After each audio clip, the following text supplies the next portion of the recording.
একটি সুখবর, মূল বেতনের ৫% বিশেষ প্রণোদনা দেওয়ার ঘোষণা দিয়েছেন প্রধানমন্ত্রী।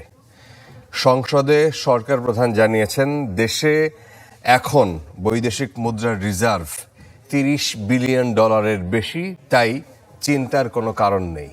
তবে মূল্যস্ফীতি নিয়ন্ত্রণের চেষ্টা চলছে জানিয়েছেন তিনি। 2023-24 সালের প্রস্তাবিত বাজেটের উপর সমাপনী ভাষণ দেন প্রধানমন্ত্রী শেখ হাসিনা। ঘণ্টাব্যাপী বক্তব্যে বাজেটের বিভিন্ন দিক তুলে ধরেন তিনি। এবারে বাজেট দেওয়াটা খুব একটা কঠিন সময়ের মধ্যে।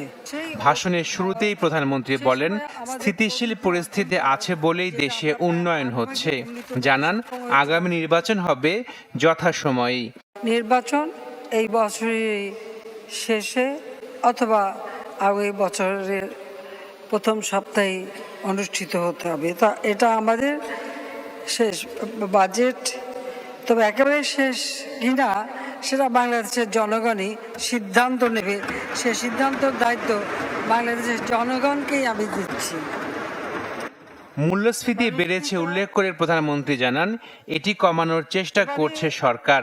প্রধানমন্ত্রী আশ্বস্ত করেন, বৈদেশিক মুদ্রার রিজার্ভ নিয়ে চিন্তার কিছুই নেই। আন্তর্জাতিক বাজারে সার, জ্বালানি তেল, ভোজ্য তেল, খাদ্যপণ্য সব কিছু এবং পরিবহন, সঞ্চালন সব কিছুরই মূল্য বেড়েছে। তার প্রভাবে আমাদের দেশেও মূল্যস্ফীতি বৃদ্ধি পেয়েছে। বেশি দামে আমদানি করতে যে আমাদের বৈদেশিক মুদ্রার রিজার্ভেও টান পড়েছে। টাকার মান কমে গেছে, রিজার্ভটা কমে আসে। তবে এখনও 30.13 বিলিয়ন মার্কিন ডলার, যা 4-5 মাসের খাদ্য ক্রয় করবার মতো সামর্থ্য আমাদের আছে। কাজে এটা নিয়ে খুব বেশি চিন্তার কিছু নেই। একই সঙ্গে তিনি সরকারি কর্মকর্তা কর্মচারীদের মূল বেতনে 5% বিশেষ প্রণোদনা দেওয়ার ঘোষণা দেন। 5% এই আপৎকালীন সময় প্রদানের বিষয়টা বিবেচনা করার জন্য মাননীয় অর্থমন্ত্রীকে অনুরোধ জানাচ্ছি। প্রধানমন্ত্রী জানান, বাজেটের ঘাটতি হার 5% রাখা হয়েছে। এছাড়া সরকার প্রধান বলেন, নানা সময় সমস্যা আসবেই, কিন্তু তা মোকাবিলা করতে হবে।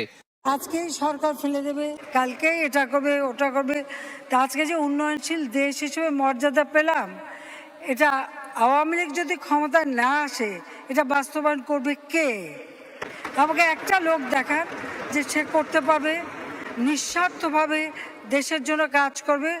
একটি মানুষ দেখান। সেরকম কোনো নেতৃত্ব আপনারা যদি দেখাতে পারেন, আমার কোনো আপত্তি নেই। কিন্তু আমরা জানি যে উন্নয়নশীল দেশ হিসেবে দেশকে উন্নীত করতে হলে আমাদেরকেই দরকার। বাজেট আলোচনার শেষে সংসদে কণ্ঠভোটে পাশ হয় অর্থ বিল 2023। সংসদে স্থিরীকৃত আকারে অর্থ বিল 2023। আশেকিন প্রিন্স, চ্যানেল 24।